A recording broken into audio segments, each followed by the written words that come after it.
The 1994 San Marino Grand Prix marked not only one of Formula One's darkest weekends, but proved to be a turning point in car safety that would change the sport forever. The weekend started on a solemn note as Rubens Barrichello crashed heavily. The curbs launched Rubens into the tyre barrier at high speed. The young driver was knocked unconscious but thankfully only had a broken nose and a bust lip. But the next day, during qualifying, Roland Ratzenberger crashed at high speeds and suffered fatal injuries.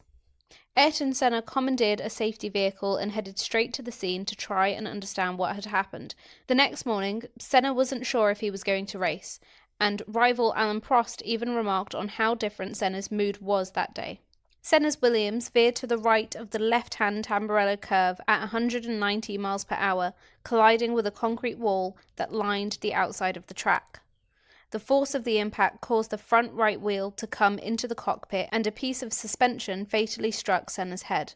Professor Sid Watkins said, "We lifted him from the cockpit and laid him on the ground. As we did, he sighed.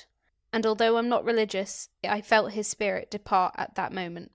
Across 10 years in the sport, Senna claimed 65 pole positions, made 161 starts, scored more than 600 points, collected 80 podiums and 41 wins, and wound up with 3 world titles from 1988, 1990 and 1991.